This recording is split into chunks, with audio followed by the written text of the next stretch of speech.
and welcome to E&L Pulse, our monthly webinar series by E&L MENA. I'm Ashik Thomas Joseph from GL Exhibitions, and it's my pleasure to welcome all of you today. At GL Exhibitions, we have been organizing exhibitions and conferences for the last 3 decades, creating platforms to connect industries, businesses, and decision makers. E&L MENA represents the next phase in the evolution of Deal Dubai, reflecting our broader vision to engage the industry more continuously and meaningfully throughout the year. Our shows are not just for 3 days, they are for 365 days. And as a part of this strategy, we are proud to introduce E&L Pulse, a buyer insight webinar series designed to help our exhibitors and potential exhibitors better understand the market.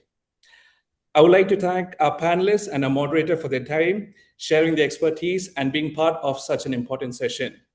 But more importantly, I would like to thank all the people that have joined us online today. We hope all of you find this session very insightful. Today's session is being moderated by Upasna. She's a founder and CEO of Misonica and the editor-in-chief at Business Entertainment. Upasna, it's wonderful to have you on board, and I hand it over to you. Thank you, Ashik.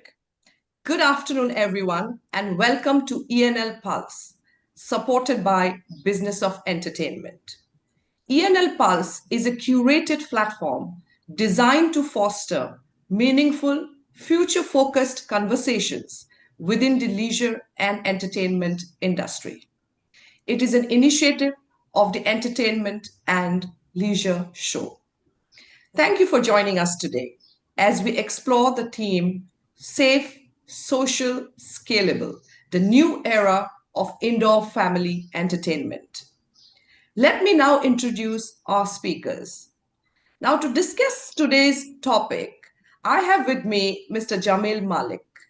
With over 30 years of experience across the leisure and entertainment sectors in the Middle East, Jamil has managed multi-country portfolios and diverse teams with a strong focus on operational excellence, sustainable growth, and delivering memorable guest experiences.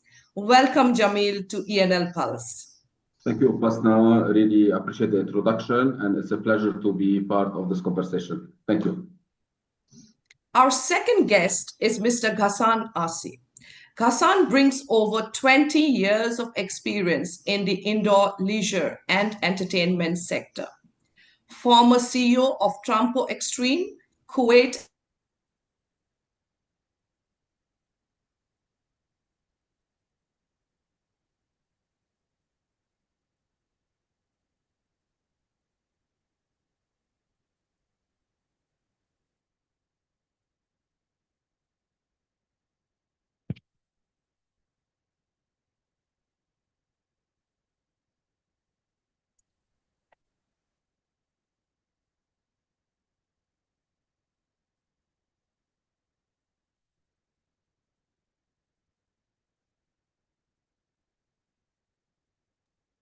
Ghassan, I think you can go and say thank you. Yes, I think so too. It's just a little technical issue. No problem. Hi, Upasna. Good afternoon, everybody. Thank you for the introduction. It will be my pleasure to share with you some ideas and to profit from everybody's input on this very interesting topic. Thank you, Ghassan. Our third guest is Mr. Ryan Trutch, founder and CEO of Pole Position.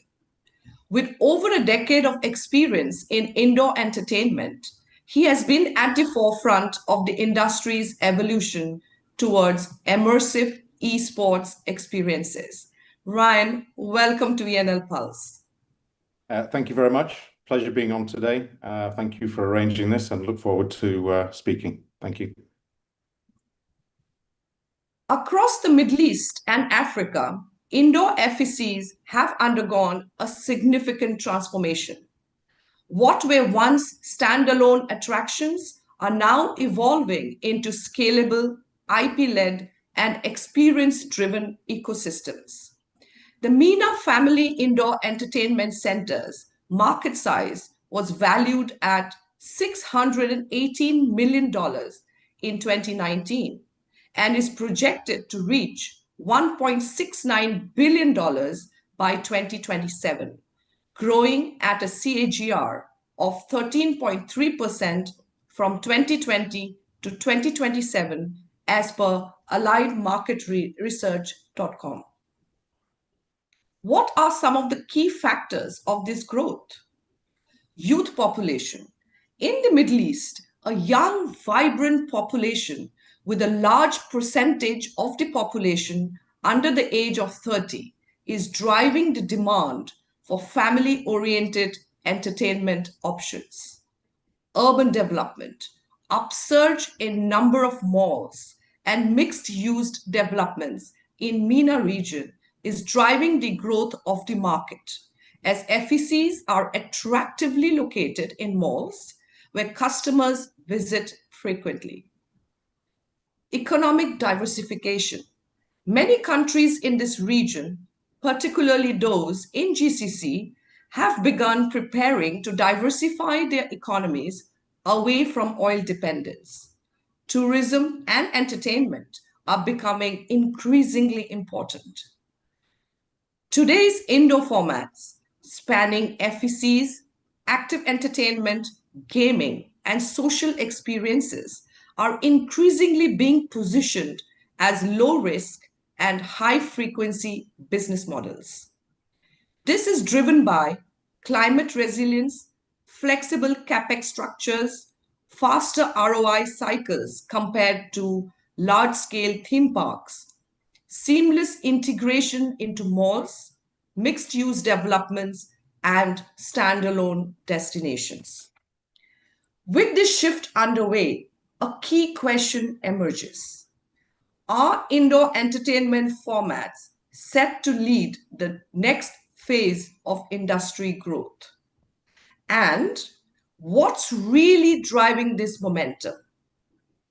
Let me start with you, Jamil. Barn Holding has built an impressive portfolio of homegrown IPs with nearly 80 locations across KSA, UAE, and Egypt. Having spent over a decade with Barn Holding, you've had a front row seat to this evolution. How do you see this shift playing out? Jamil.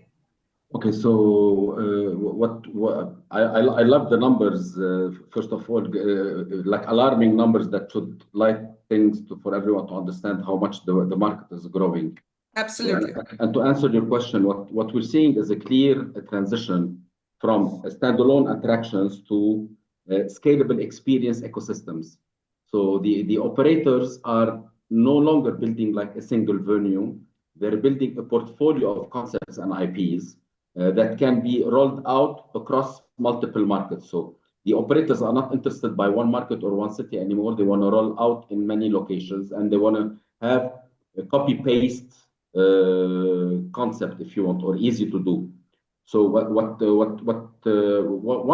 one can see at a macro level, platforms like Seven or destination scales development like Qiddiya, where entertainment is now positioned as the core of infrastructure. And at the same time, leading players in the UAE, such as Miral, Majid Al Futtaim, who have been instrumental in shaping integrated experience-led destination, setting benchmarks for how entertainment anchor mixed-use developments.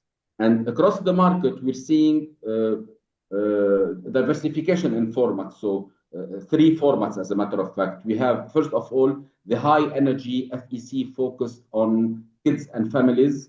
I will give an example. I'm going to give examples in all the presentation about actual homegrown brands in the GCC area. So in those, I will give like the Snowy Forest concept and the Bunker concept that's newly introduced in Saudi Arabia. And the second model will be like IP-led destinations, such as Hasbro Happy World in Dubai, or Mission Play by Mattel, or Play City by Hasbro. So they are like based on IPs. And then we go to the regional operators like Sparkies or Fabiland, who are evolving more into a more structured, scalable model. Before it was more, again, as we said, copy paste, but now they're scaling the model. So it depends on the size, on the market. And so they take many parameters and see how to develop their new concept. What's driving this is the ability of indoor format to deliver high frequency, flexibility, and faster return while continuously refreshing the experience, which is very important because at a certain point, we used to do the concept and leave it as it is. Nowadays, you have to keep making it new so that people keep coming back. So this is not just growth; it's a shift towards more resilience, scalable, and experience-led business models. Right. Thank you, Jamil. Let me bring in Ghassan next. Trumpo Extreme has been a key player in the active entertainment space across UAE, Oman, Qatar, and Kuwait. With such strong footprints across the GCC, particularly in active entertainment, what, in your view, is fueling this growth? Ghassan? For sure, uh, growth means there is a demand. There is a demand for this type of indoor experiences. I mean, it's no secret that malls have evolved from being retail platforms into lifestyle experiences, into delivering these experiences. One couple of other issues that we need to touch base on is the fact that indoor facilities are basically controlled environments. And within controlled environment, you can design the experience for a number of age groups, And the second part is you can design for safety, which is also very important in indoor facilities. Coupled with what Jamil was saying, we are certainly going to see an incremental increase in indoor FECs. Right. Ghassan, I just want to ask you another question which just came. It's impromptu, but I think you will enjoy answering that. You talked about safety. So we saw that indoor entertainment safety and the footfall during this regional unrest as well. What's your take on that? Like our clients, our customers are giving us their most precious things to their hearts, which are their kids and their children, and all operators have a moral and ethical commitment to deliver the safest possible experiences that go beyond just commercial. Commercial is good, but safety cannot be understated. Right. Thank you, Ghassan. Sure. Now, motorsport and sim racing are becoming increasingly accessible through indoor entertainment, gaming, and immersive technologies. Ryan, how do you see sim racing and virtual motorsport experiences fitting into the next generation of family entertainment and destination experiences? Ryan? Thank you. Good question. So yeah, we've seen a growth in digital motorsport, sim racing, e-racing, multiple different names for it over the past couple of years. But I think what has been the main driver was the COVID pandemic that we had to go through.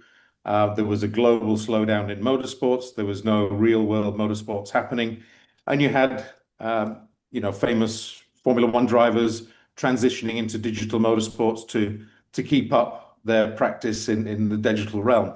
And we saw people being able to race against the likes of Lando Norris and Max Verstappen on an online platform, which is unheard of in many sports. So I think that was one of the main drivers. But I think the other thing in the region is there's also been a massive growth in motorsports over the last 2 decades, and obviously recently in Saudi Arabia. They've done a lot to bring in international IPs to raise the profile of the nation, but they've done very little at the grassroots level to enable the nation to now access the sport which they are promoting as a nation. So particularly in Saudi Arabia, we've seen a high interest in sim racing because it's super accessible and it enables that pathway into motorsports. And it brings a lot more people and family entertainment around into that. So I think, you know, it's a lot more accessible. It's a safe sport as well. You're not getting into a real car with the potential of crashing. You know, it's safe. All the activities that we do in Saudi Arabia, we see a high uptake of females as well, particularly around 40% of all the activations we do in Saudi has a high participation of female. So that's really good to see. But obviously, I think the main driver has been those 2 factors. COVID, which has brought sim racing into the mainstream. You've got multiple hardware developing brands globally, new software platforms. So it's really growing, but it's super accessible and safe and easy to access. Thank you, Ryan. As we move towards the next segment, we are now seeing leading operators actively scaling, not just observing the market, but shaping it. Jamil, from your perspective, how are the leading operators approaching growth in the current environment? And what expansion strategies are they prioritizing? Okay, Upasna, like we said in the first question, now the leading operators are shifting from expanding locations like they used to do, like haphazardly, into building scalable platforms. So the approaches are two, and but based on data. So first of all, they focus now on a repeatable concept rather than one-off venues. So the concept that is being done in order to optimize it, it's being repeated, and they build a strong brand ecosystem and IPs in order to benefit and to make the brand known. And most importantly is the use of data to optimize the performance and the guest experience. There are so many new technologies that allow us to understand what the customers want and to give it to them. So we cannot just go and do anything that we used to do. Now we really have to do it, but do it from a calculated perspective. So you understand what they want and you do it accordingly. Now, if you want to take the expansion strategies, so nowadays there are 2 types of expansions. I'm gonna talk of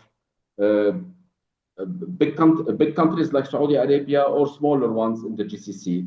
The expansion is done across multiple locations within the same city to improve efficiency. So all the big, like Saudi Arabia, you have like 3 main big cities. You go like Riyadh, Jeddah, Dammam. The UAE, you go Dubai, Abu Dhabi. So first of all, there's an expansion within the cities themselves. And then there's another expansion that goes to the underserved secondary cities. So there are also big cities, especially like in big countries like Saudi, like 7 is doing right now. So they are not only expanding in the big cities, they're also evolving in the secondary cities and creating a demand for their services, and also supporting tourism and people rotating in the countries. These development, they require flexible and modular formats. So as I was saying before, you could have like a Sparkies, a 1,000 square meter Sparkies and a 10,000 square meter Sparkies, depending on the demand. So you don't just go and copy paste whatever you have. This is visible across the market from established players, again, as we said, like Sparkies, and newer gaming concepts like ground control, the social entertainment concept. At the same time, UAE-based leaders such as Majid Al Futtaim have demonstrated how a multi-format ecosystem can exist. So what they did, they went from cinemas to indoor ski to family entertainment, and they can scale efficiency across markets while Miral, on the other hand, shows the power of destination-led clustering. So they combine multiple concepts within the same concept itself.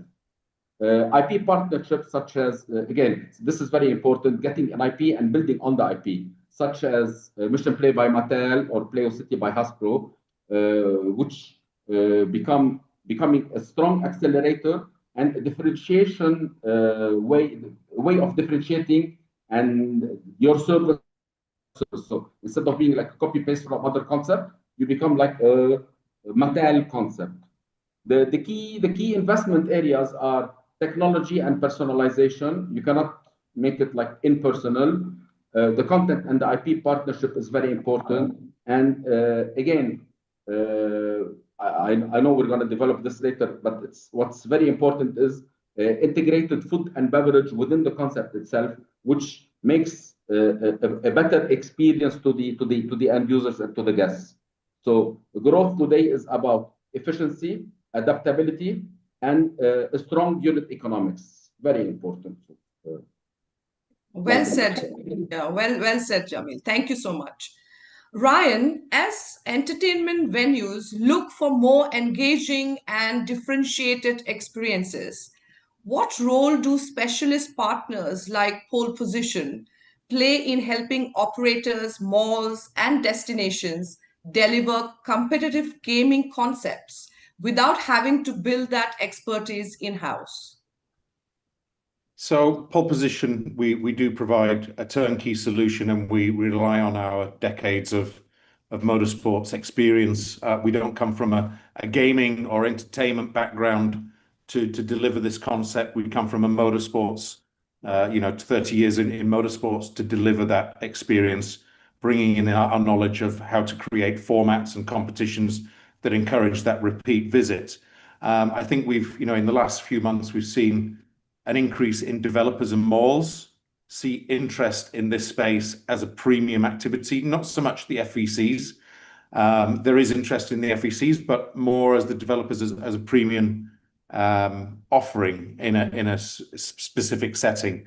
So we're now working with developers and malls to provide those solutions, which have been prevalent over the last couple of months, where we've had to quickly transition to indoor activities, and obviously that's very prevalent during the summer in the Middle East as well. So, the expertise that we offer is, say anybody can go online and buy a simulator on Amazon, but really the key is the software platform that you use, and then the operational experience in delivering it. And what we do is provide that software solution, which is built from the ground up as a destination platform where you have a mobile app and people can book online and challenge their friends and meet at the destination at a specific time and place and have those simulators booked.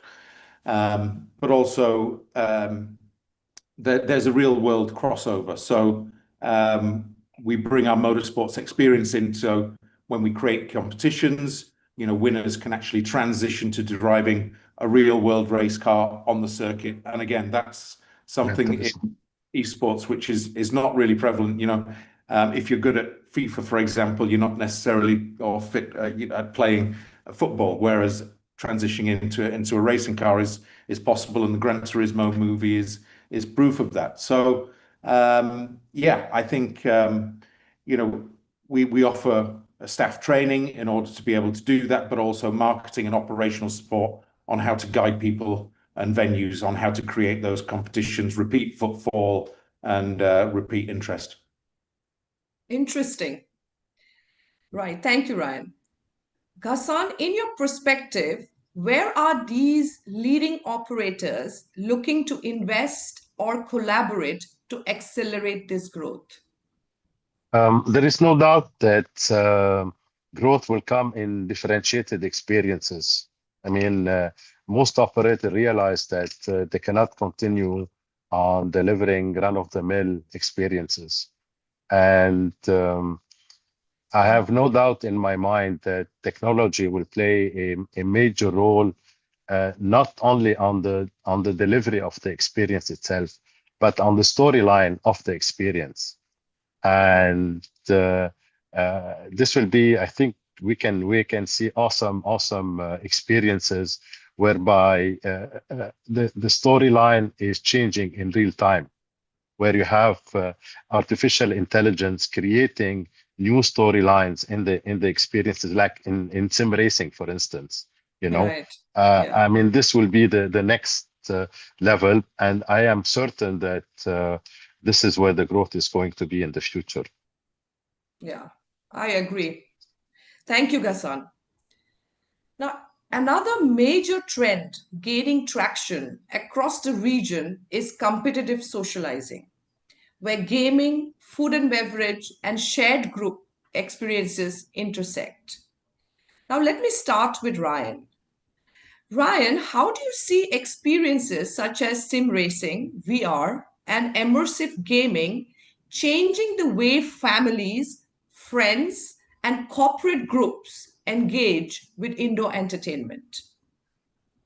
Well, again, I think this has also been a driver of COVID, where we've all been isolated over months and weeks, and not been able to connect with people. So I think after that period, there has been a surge in people wanting to do things as groups, team building activities, bringing people together, and of course, AI is kind of also pushing us apart a little bit as well. So I think there's also that's driving people to come together as groups and have entertainment activities. I think we can see golf simulator places where they have 20 golf simulator places in Dubai, and that's great during the summer because obviously people don't want to play golf in 50-degree heat, right? So we've seen that interest as well. So I think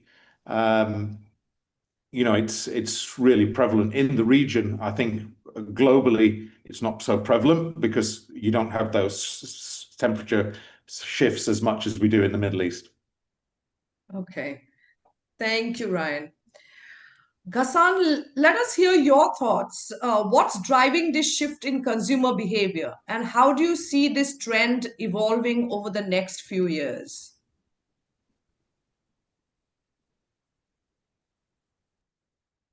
I mean, what Ryan touched base on is very real. I mean, what we realized during COVID is that we're not alone. We cannot live alone, and so there is a desire to interact and to share these experiences at a group level on social media platforms. I mean, I can see a surge in on whether be it Instagram or TikTok or Snap of groups actually sharing these experiences. Now, how can the operators capitalize on this trend? Probably through horizontal diversification of various experiences under the single roof. So a single destination will be delivering more than one type of leisure and entertainment experience, so that they can build loyalty, they can build repeatability, and also to leverage the back office technology for delivering these experiences. Yes, and I also see a lot of food and beverage Yeah. outlets, accepting competitive socializing options Yes. to steer footfall and spend time into the outlets, right? I mean, for sure, like F&B, I mean, food has evolved in the hierarchy of needs, from being the basic physiological needs like air, water, shelter, sleep, etc., into a higher level, probably at the third level, which is more into love and belonging, associated with friendship, intimacy, family, building bonds. Yes. F&B has certainly evolved in this hierarchy of needs, specifically in consumer markets. I mean, we're not talking about markets that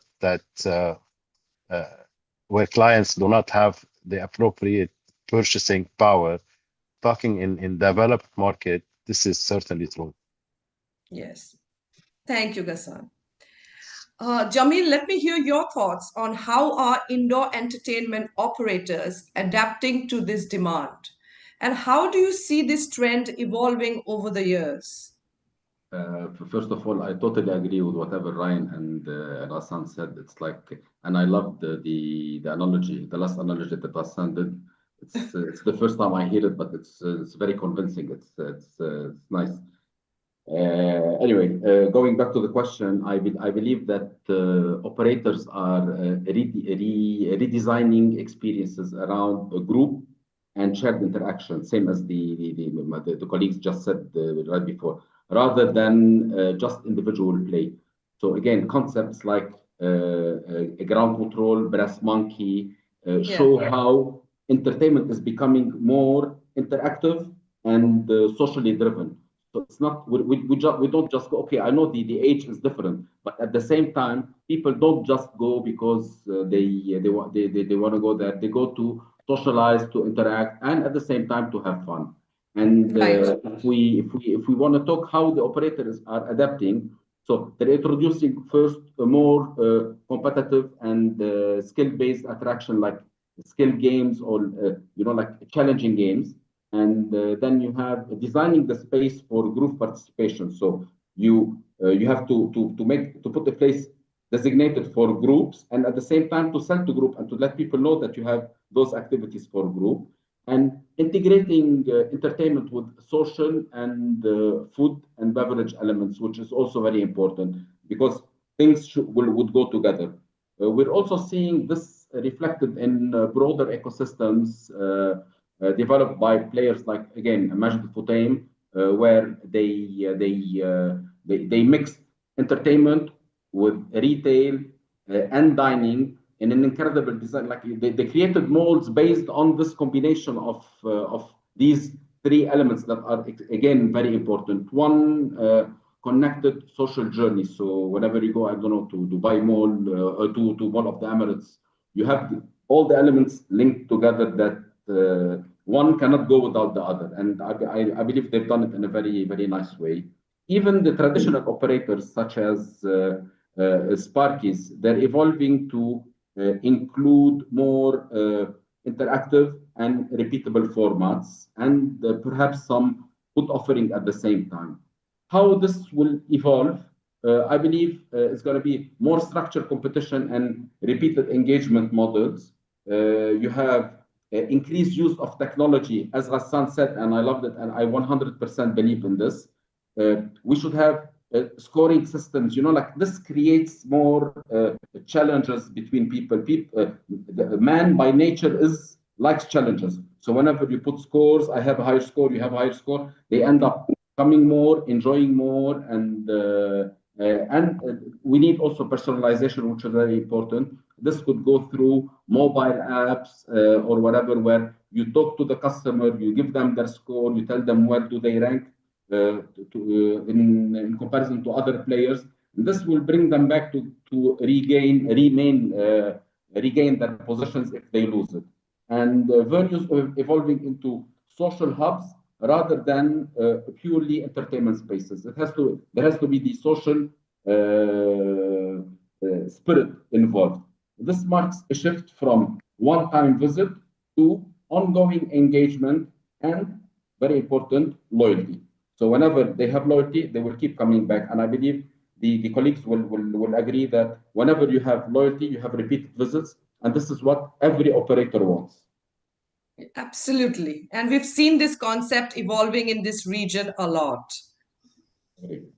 Thank you, Jamil. Now, before we wrap up, I'd like to touch on a concept that's rapidly gaining momentum: dinnertainment. The integration of dining with entertainment, whether through bowling, immersive gaming, or interactive dining formats. This is proving to be a powerful lever for increasing dwell time, enhancing per capita spend, and creating more holistic social experiences. Do you see dinnertainment becoming a core pillar of indoor entertainment strategies going forward? Ryan, what's your take on this concept? Yeah, absolutely. I think so. I mean, look, globally, we've got millions of F&B concepts, right? And everybody wants to stand out and do something different, and that's why the entertainment element has come into the dining environment. You know, Right. you've got Top Golf, F1 Arcade, all of these kind of concepts, which are the hook to bring people in, but they're not necessarily the main revenue of that particular venue, right? So we know that probably F1 Arcade, their revenues are probably 70% F&B, but the hook to bring people to the venue is the sim racing, engaging with the Formula One immersive experience. So I think it's really good. I think obviously as we go ahead, there'll be more concepts that come out that are, you know, more versatile and appeal to wider markets. So yeah, I think it's very prevalent. Yes, I agree. Thank you, Ryan. Let's hear, Mr. Ghassan, your thoughts on this. Well, there is no doubt that entertainment is here to stay. As mentioned previously, uh, food has moved up in the hierarchy of needs. I think also it has a commercial aspect to it, in the sense that at the time with Trumpo, F&B was representing anywhere between 15 to 20% of our sales. Okay. And this is on a footprint which is relatively small, because in active play you need big spaces. So 15 to 20% on of sales on a small footprint is very, very interesting. In addition to that, I think that F&B can be used to increase the surface of friction with the customers, so that whether be it in the loyalty, in enhanced experiences, it is certainly here to stay, and I look forward to whatever is coming in the pipeline as new experiences. Yes, sure, Mr. Ghassan. Okay. Jamil, do you see the concept of dinnertainment gaining momentum? Yes, surely. I would say the entertainment and social entertainment are becoming a core driver of both experience and revenue, not just an add-on. Before it was just an add-on, like we just add this.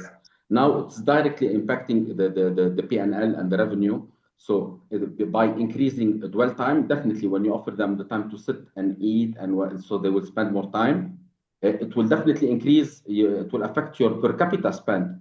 So as Yes. Right. Ghassan was saying, Ghassan was talking of 25% and Ryan by 70. I know that some concepts make more than 70% from their revenue from Yes. the food. So it's huge. It's And huge. and definitely by adding all those together, this will increase our overall guest satisfaction. So whenever the guests come, spend time, enjoy with the family, because we're talking of family entertainment centers, definitely this will add to their satisfaction. We're seeing this across the different scales. A large destination like Qiddiya integrating dining and entertainment from the start. So from the start, you have like all the restaurants, everything is built around a concept that is already built. Similar to destination strategies, also like Miral, and you have like social concepts like again ground control, blending gaming and food into one seamless experience. So you're not eating and playing. It's like it's a full concept. It's as I said, it's a seamless concept. IP-led destination, again, this is very important. IP-led destinations like Mission Play by Mattel, and like Play City by Hasbro. It shows how Yeah. storytelling can extend across the full guest journey, including dining. So the food that you will eat will be like a Mattel burger. It will be Yeah.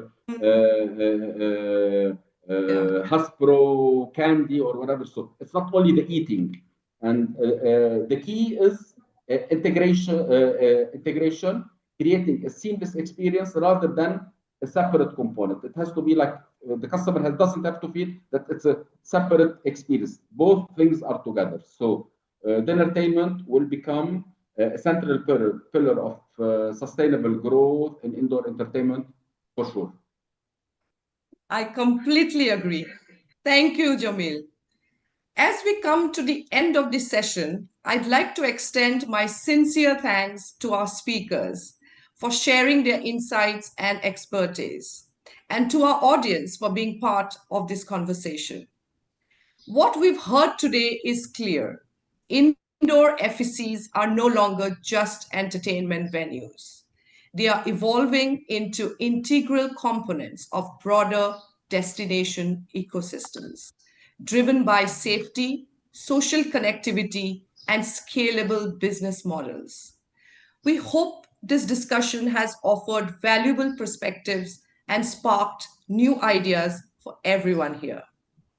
Thank you once again for joining us at E&L Pulse, supported by Business of Entertainment.